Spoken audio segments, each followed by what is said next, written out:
ದೃಢ ನಂಬಿಕೆಯೇ ಈ ಪ್ರಪಂಚದ ಬದುಕು. ಸಮಸ್ಯೆಗಳ ಸವಾಲು ಬಂದಾಗಲೆಲ್ಲ ಮನಸ್ಸಿನ ಸ್ಥಿತಿ ಅಯೋಮಯ.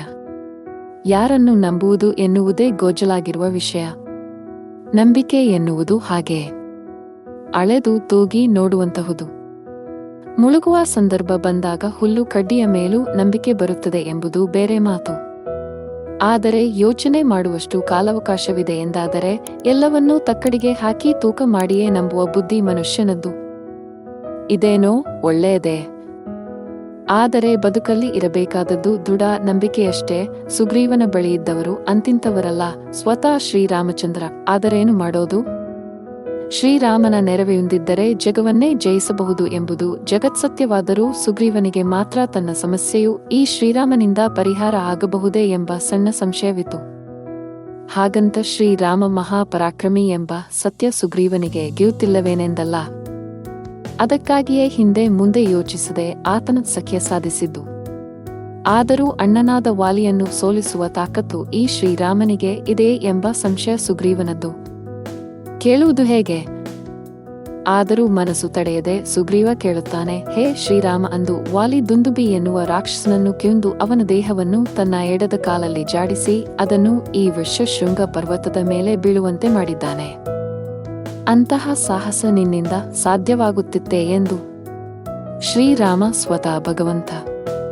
ಸುಗ್ರೀವನ ಮನವನ್ನು ಅರಿತ ರಾಮ ಕಿಂಚವೂ ತಡಮಾಡದೆ ಅಲ್ಲೇ ಬಿದ್ದಿದ್ದ ರಾಕ್ಷಸನ ಕಳೇಬರವನ್ನು ತನ್ನ ಕಾಲ ಬೆರಳಲ್ಲಿ ಒಂದು ಸಲ ಒಗೆದು ಬಿಡುತ್ತಾನೆ.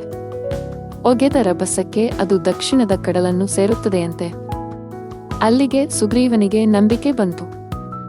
ಅದೆಷ್ಟೋ ಸಂದರ್ಭಗಳಲ್ಲಿ ನಮ್ಮ ಪರಿಸ್ಥಿತಿಯೂ ಇದೇ ರೀತಿ ಆಗಿರುತ್ತದೆ. ಒಂದೆಡೆ ಸಂಪೂರ್ಣವಾಗಿ ನಂಬಿರುತ್ತೇವೆ. ಆದರೆ ಅದೆಲ್ಲೋ ಒಂದು ಮೂಲೆಯಲ್ಲಿ ಸಣ್ಣ ಸಂಶಯವೊಂದು ಹಾಗೆ ಉಸಿರಾಡುತ್ತಿರುತ್ತದೆ. ಮನುಷ್ಯರನ್ನು ನಂಬುವ ವಿಚಾರ ಬಿಡಿ, ಸ್ವತಃ ದೇವರನ್ನು ನಂಬುವ ವಿಚಾರದಲ್ಲೂ ನಮ್ಮದು ಇದುವೇ ಕತೆ. ನೀವೇ ನೋಡಿ, ಅದೆಷ್ಟೋ ಬಾರಿ ಕಷ್ಟಗಳು ಬಂದಾಗ ಕಂಡ ದೇವರುಗಳಿಗೆ ಹರಕೆ ಹಾಕುವುದು, ಕಾಣುವ ಎಲ್ಲ ಧರ್ಮ ಕ್ಷೇತ್ರಗಳಿಗೆ ತೆರಳುವುದು ನಮ್ಮ ರೂಢಿ. ಇದನ್ನೇ ನಾವು ದೇವರ ಮೇಲಿನ ನಂಬಿಕೆ ಎಂದು ಕಿಂಡಿರುತ್ತೇವೆಯಷ್ಟೇ. ಆದರೆ ಅದು ನಿಜಕ್ಕೂ ಪರಿಪೂರ್ಣವಾದ ನಂಬಿಕೆ ಅಲ್ಲವೇ ಅಲ್ಲ. ಇಲ್ಲಿ ಅಂತರ್ಗತವಾಗಿರುವುದು ಅಪನಂಬಿಕೆಯಷ್ಟೇ. ಯಾಕೆಂದರೆ ಒಂದು ದೇವರ ಮೇಲೆ ನಂಬಿಕೆ ಬಲವಾಗಿದ್ದರೆ, ಅಚಲವಾಗಿದ್ದರೆ ಇನ್ನೊಂದು ದೇವರ ಗರ್ಭಗುಡಿಯ ಮುಂದೆ ನಿಂತು ಅಂಗಲಾಚುವ, ಹರಕೆ ಸಲ್ಲಿಸುವ ಅವಶ್ಯಕತೆಯೇ ಇರುವುದಿಲ್ಲ ಅಲ್ಲವೇ? ಒಮ್ಮೆ ಶಿಷ್ಯನೋರ್ವ ಬಂದು ನನಗೆ ದೇವರನ್ನು ತೋರಿಸಿ ಎಂದು ದಿನ ದಂಬಾಲು ಬೀಳುತ್ತಿದ್ದ. ನಿನ್ನ ಸಾಧನೆ ಶ್ರಮ ಸಾಲದು, ಇನ್ನಷ್ಟು ಸಾಧಿಸು, ಆಮೇಲೆ ದೇವರ ದರ್ಶನ ಮಾಡಿಸುತ್ತೇನೆ ಎಂದು ರಾಮಕೃಷ್ಣರು ದಿನ ದೂಡುತ್ತಲೇ ಇದ್ದರು. ಆ ಶಿಷ್ಯನಾದರೂ ದಿನದಿಂದ ದಿನಕ್ಕೆ ಹೆಚ್ಚು ಹೆಚ್ಚು ಜಪ ಧ್ಯಾನದಲ್ಲಿ ತಿರುಡಗಿಕೊಂಡು ಗುರುಗಳೇ ಇನ್ನಾದರೂ ದೇವರನ್ನು ತೋರಿಸಿ ಎಂದು ಬೇಡುತ್ತಿದ್ದ. ಆದರೆ ರಾಮಕೃಷ್ಣರು ಮಾತ್ರ ಸಾಧನೆ ಸಾಲದು ಎಂದು ಮುಂದಕ್ಕೆ ಹಾಕುತ್ತಲೇ ಇದ್ದರು. ಬೇಸತ್ತ ಶಿಷ್ಯ ಕಿವನಿಗೆ, ಗುರುಗಳೇ, ನೀವು ನನ್ನ ಸಾಧನೆ ಸಾಲುತ್ತಿಲ್ಲ ಎಂದು ಸುಳ್ಳು ಹೇಳುತ್ತಿದ್ದೀರಿ. ದೇವರನ್ನು ತೋರಿಸಲು ನಿಮ್ಮಿಂದ ಸಾಧ್ಯವಿಲ್ಲವಷ್ಟೇ ಎಂದು ಮೂದಲಿಕೆಯ ನುಡಿಗಳನ್ನಾಡುತ್ತಾನೆ. ಅಂದರೆ ಸ್ವತಃ ಗುರುಗಳನ್ನೇ ನಂಬದ ಮನಸ್ಥಿತಿ ಆತನದ್ದು. ಶಾಂತ ಚಿತ್ತರಾದ ಪರಮಹಂಸರು ಆದೀತು ನಾಳೆ ಬೆಳಗ್ಗೆ ನದಿಯ ತಟ್ಟದಲ್ಲಿ ದೇವರ ದರ್ಶನ ಮಾಡಿಸುತ್ತೇನೆ ಶುಚಿರ್ಭೂತನಾಗಿ ಬಾ ಎನ್ನುತ್ತಾರೆ. ಹರ್ಷಚಿತ್ತನಾದ ಶಿಷ್ಯ ಮರುದಿನ ಬೇಗನೆ ಬಂದು ಗುರುಗಳ ಜೊತೆ ದೇವರನ್ನು ಕಾಣುವ ಉತ್ಸಾಹದಿಂದ ನದಿ ಕಡೆಗೆ ತೆರಳುತ್ತಾನೆ. ಗುರುಗಳ ಅಪ್ಪಣೆಯಂತೆ ನದಿಯ ಸ್ನಾನಕ್ಕೆ ಇಳಿದು ಒಂದು ಬಾರಿ ಮುಳುಗಿ ಏಳುವಷ್ಟರಲ್ಲಿ ಅಲ್ಲೇ ಇದ್ದ ಗುರುಗಳು ಶಿಷ್ಯನ ತಲೆಯನ್ನು ಅಲ್ಲೇ ನೀರೊಳಗೆ ಒತ್ತಿ ಇಡುತ್ತಾರೆ. ಉಸಿರುಗಟ್ಟಲು ಪ್ರಾರಂಭವಾದೊಡನೆ ಇದೇನು ಮಾಡುತ್ತಿದ್ದಾರೆ ರಾಮಕೃಷ್ಣರು, ಬಹುಶಃ ನನ್ನನ್ನು ಕಿಂದೇ ಬಿಡುತ್ತಾರೇನೋ ಎಂದು ಬೈಗಿಯುಂಡು ತನ್ನೆಲ್ಲ ಶಕ್ತಿಯನ್ನು ಒಟ್ಟು ಸೇರಿಸಿ ಗುರುಗಳು ಎನ್ನುವುದನ್ನು ಲೆಕ್ಕಿಸದೆ ಬಲವಾಗಿ ಅವರನ್ನು ತಳ್ಳಿ ನೀರಿನಿಂದ ಹೊರಗೆ ಬರುತ್ತಾನೆ. ಹೊರಗೆ ಬಂದು ನೋಡಿದರೆ ರಾಮಕೃಷ್ಣರು ಹಸನ್ಮುಖಿಯಾಗಿ ನಿಂತು ಕಿಂಡು, ನೋಡಿದ್ಯಾ, ಕೇವಲ ಶರೀರದಲ್ಲಿರುವ ನಿನ್ನ ಉಸಿರಾಟವನ್ನು ಉಳಿಸಿಕೊಳ್ಳಲು ನೀನು ಇಷ್ಟೊಂದು ಶ್ರಮಪಟ್ಟೆ ಎಂದಾದರೆ ಇನ್ನು ಉಸಿರೊಳಗೆ ಉಸಿರಾಗಿರುವ ಆ ಭಗವಂತನನ್ನು ಕಾಣಲು ನೀನು ಇನ್ನೆಷ್ಟು ಶ್ರಮ ಪಡಬೇಕಾದೀತು ಎಂಬ ಸತ್ಯವನ್ನು ಶಿಷ್ಯನಿಗೆ ಗೋಚರಿಸುತ್ತಾರೆ. ಶಿಷ್ಯನಿಗೆ ಗುರುಗಳ ಮಾತು ಅರ್ಥವಾಯಿತು. ಗುರುಗಳ ಮೇಲನ ನಂಬಿಕೆ ದೃಢವಾಯಿತು. ಸತ್ಯದ ಪಥ ಗೋಚರಿಸಿತು. ನಂಬಿಕೆ ಬಲವಾಗಿದ್ದರಷ್ಟೇ ಯಶಸ್ಸು ಸಾಧ್ಯ. ನನ್ನ ಯಶಸ್ಸು ನನ್ನಿಂದ ಸಾಧ್ಯ ಎನ್ನುವ ನಂಬಿಕೆಯೊಂದು ಗಟ್ಟಿಯಾಗಿ ಬಿಟ್ಟರೆ ಅಲ್ಲಿಗೆ ನಮ್ಮ ಯಶಸ್ಸು ಅರ್ಧ ಕೈಗೂಡಿದಂತೆ. ಆವಾಗಲೇ ನಮ್ಮ ಅಂತರ್ಯದ ಸೂಕ್ಷ್ಮ ಮನಸ್ಸು ನಮ್ಮನ್ನು ಸಾಧಿಸುವ ನಿಟ್ಟಿನಲ್ಲಿ ಪರಿವರ್ತಿಸಲು ಪ್ರಾರಂಭಿಸುತ್ತದೆಯಂತೆ. ನಮಗರಿವೇ ಇಲ್ಲದ ಹಾಗೆ ನಮ್ಮ ಆತ್ಮವಿಶ್ವಾಸದ ಮಟ್ಟವನ್ನು ಮೇಲ್ಮಟ್ಟಕ್ಕೆ ಏರಿಸುತ್ತಿರುತ್ತದೆಯಂತೆ. ಏಕಲವ್ಯನನ್ನೇ ನೋಡಿ. ಕೇವಲ ತನ್ನ ನಂಬಿಕೆಯಿಂದಲೇ ದ್ರೋಣರ ಮೂರ್ತಿಯಲ್ಲಿ ಸ್ವತಃ ದ್ರೋಣರನ್ನು ಕಂಡು ಗುರುವಾಗಿ ಪಡೆದ. ಅರ್ಜುನನಿಗೂ ಮೀರಿದ ಬಿಲ್ವಿದ್ಯೆಯನ್ನು ಸ್ವಾಭ್ಯಾಸದಿಂದಲೇ ತನ್ನದಾಗಿಸಿಕೊಂಡ. ಅವನ ಅಂತರ್ಯದೊಳಗೆ ದ್ರೋಣರೇ ನನಗೆ ಕಲಿಸುತ್ತಿದ್ದಾರೆ ಎನ್ನುವ ನಂಬಿಕೆ ಅಷ್ಟೊಂದು ಬಲವಾಗಿತ್ತು. ಇವೆಲ್ಲವುಗಳು ಬರೇ ಕಥೆಗಳಲ್ಲ, ನಮ್ಮ ಜೀವನಕ್ಕೆ ತೋರಿಸಿರುವ ಸತ್ಯದ ಸಂದೇಶಗಳು. ಸುಗ್ರೀವನ ಸಮಸ್ಯೆ ಹಾಗೆ ನೋಡಿದರೆ ಪರಿಹರಿಸಲು ಸಾಧ್ಯವೇ ಇಲ್ಲದ್ದು ಅಲ್ಲವೇ?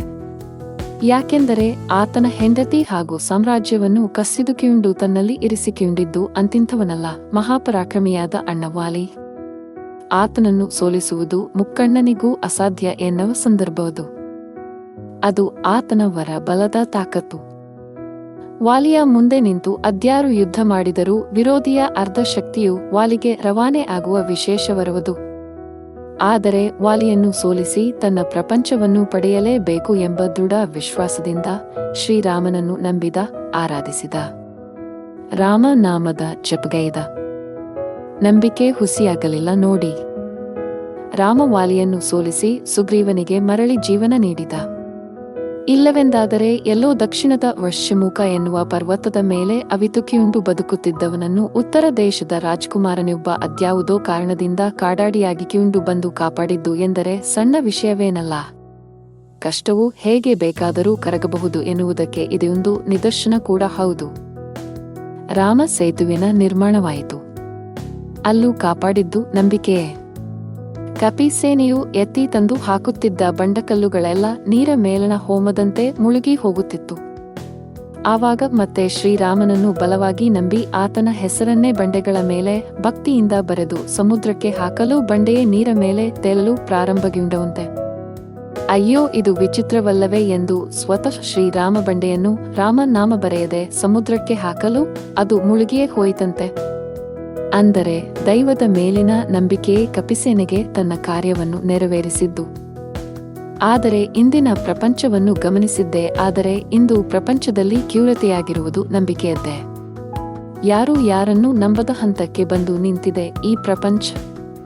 ರಾಷ್ಟ್ರಗಳ ಮಧ್ಯೆ, ಧರ್ಮಗಳ ಮಧ್ಯೆ, ಜಾತಿಗಳ ಮಧ್ಯೆ ಅಷ್ಟೇ ಏಕೆ ಅಕ್ಕಪಕ್ಕದ ಮನೆಯವರ ನಡುವೆಯೂ ನಮ್ಮ ಬಾಳ್ವೆ ಅಪನಂಬಿಕೆಯದ್ದೇ. ಅಷ್ಟೊಂದು ಮಂದಿರ, ಮಸೀದಿ, ಚರ್ಚ್ಗಳು, ಅಷ್ಟೊಂದು ಶಾಲೆ, ವಿಶ್ವವಿದ್ಯಾನಿಲಯಗಳು, ಸಂಘಗಳು, ಸಂಘಟನೆಗಳು ಇದ್ದರೂ ಮನುಷ್ಯನಿಗೆ ಮನುಷ್ಯತ್ವದ ಪಾಠವನ್ನು, ಪರಸ್ಪರ ಪ್ರೀತಿ, ಸ್ನೇಹ, ನಂಬಿಕೆಗಳಿಂದ ಹೇಗೆ ಬದುಕಬೇಕೆಂಬುದನ್ನು ಬೋಧಿಸುತ್ತಲೇ ಇಲ್ಲವೇನೋ? ಪರಸ್ಪರ ನಂಬಿಕೆಗಳು ಜನರೊಳಗೆ ಬಲಿತಗೊಂಡರಷ್ಟೇ ಶಾಂತಿ ಸಹಬಾಳ್ವೆ ಸಾಧ್ಯ, ಲೋಕದ ಏಳ್ಗೆ ಸಾಧ್ಯ ಎಂಬುದು ಸತ್ಯ. ಆದರೇನು ಮಾಡೋದು? ಈ ಸತ್ಯವನ್ನು ಸಮಾಜ ನಂಬುತ್ತಲೇ ಇಲ್ಲ. ನಿಮಗೆ ವಿಡಿಯೋ ಇಷ್ಟವಾದಲ್ಲಿ ಶೇರ್ ಮಾಡಿ ಮತ್ತು ನಮ್ಮ ಚಾನೆಲ್ ಅನ್ನು ಸಬ್ಸ್ಕ್ರೈಬ್ ಮಾಡಿ. ತುಂಬಾ ಧನ್ಯವಾದಗಳು.